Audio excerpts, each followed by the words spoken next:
New travel guides for OFWs returning to Philippines reveal. So, kung hindi ka pa nakasubscribe sa channel ko, please subscribe my channel and hit the notification bell para sa aking mga bagong upload na video. Kung kayo po ay babalik ng Pilipinas, ay sundan lang itong new travel guide for OFWs returning to Philippines revealed.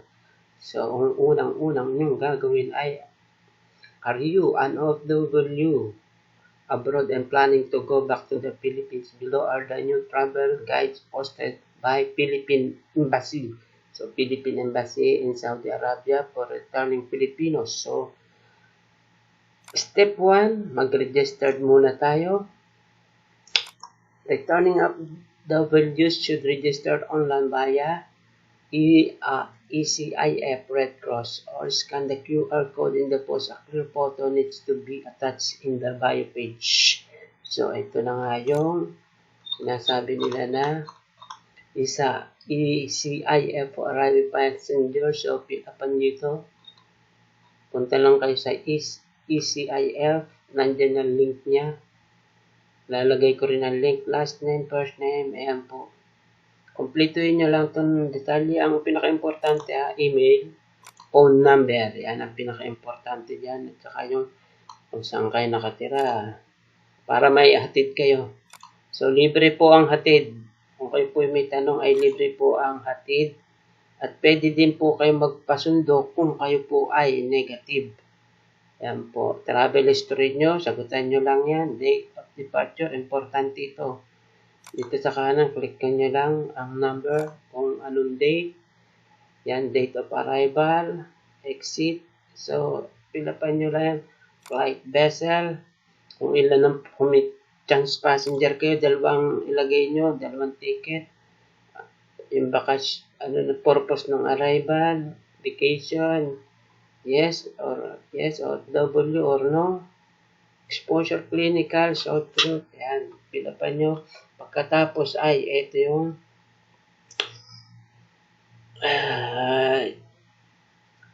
upload ID. Yan. So, open nyo lang camera, then pinakamadali open camera, then sagutan nyo lang yan. Yes or no, then submit. Then makaka-receive na kayo ng email. Ayan po yung ano. So, ang sabi dito ay step 2, email confirmation and QR code. Traveler will receive confirmation email and QR code saved in your phone or print the QR code. So, bago kayo mag-flight 3 days ago ay mag-fill up na kayo ng Red Cross, ECIF, step 3, briefing. Yan, upon arrival, kung nakadating na kayo sa airport, i-brief kayo ng mga tauhan ng OWA. So, step 4, verification and barcoding. Go to the verification counter and show the QR code. Pakita nyo lang yung QR code na ibinigay sa inyo nung nag-fill up kayo ng ECIF. 6 barcode sticker by representative place. 1 barcode sticker on your passport. So, step 5, isaswab po kayo. So, you will be required to go on testing both inside the airport. Give the remaining 5 barcode stickers, the swab na. Then 6, immigration na kayo. Go to immigration counter, show your passport and barcode sticker. Step 7, quarantine facility assignment. To know your quarantine, go to the following desk. If you are OFW sa OWA, yan, OWA. Sipera World Local Manning Agency, LMA. Non-OFW Returning Filipino, DOT. Step 8, resort. So, the resort will be sent via SMS message and email within 72 hours. So, kailangan tama yung pag-fill up nyo ng inyong email at yung cellphone number. So, ito yung mga guide para sa mga tanong Pilipinas. Step 1, registration. Step 2, confirmation, QR code. Then, step 3, briefing. Brief na kayo. Then, verification at barcoding. Ayan, pumunta kayo sa QR code, kayo ang bibigyan ng 6 na code. Idikit ang isa sa inyong passport. So, dikit daw sa passport nyo yung isang barcode. Swab testing, kayo po ay papupuntahin sa testing booth para ma-swab. Ibigay ang natitirang 5 barcode. So, yung 5 barcode ibibigay nyo doon sa swab testing. Step 6, immigration. Dumiretso na sa immigration counter at ipakita ang passport pati ang barcode sticker. Yan. So, ang 7 natin ay quarantine facility assignment para malaman ang inyong quarantine center assignment. Pumunta sa mga sumusunod na desk kung ikaw ay OFW o what.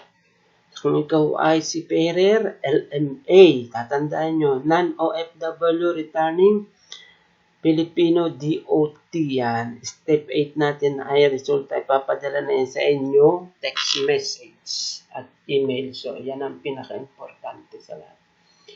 Ayan lang. So, sana masundan nyo to para kayo makauwi na, tayo makauwi na. At kung may mga tanong kayo ay pwede kayong magtanong. Ayan lang. Basahin nyo lang tong mga nakasulat na to. So, kung naguguluhan kayo, pwede po kayo magtanong. Ayan. Okay, salamat sa inyong panonood at happy trip na lang sa inyo. Dahil ako hindi pa makakauwi. Susunod na lang ako. Basta sundin nyo lang tong step na ito at kayo para mapadali ang inyong pag-uwi. Okay? So, yan lamang po. Kung gusto nyo malaman itong site na to ay aking ilalagay sa link. Okay? Global Filipino.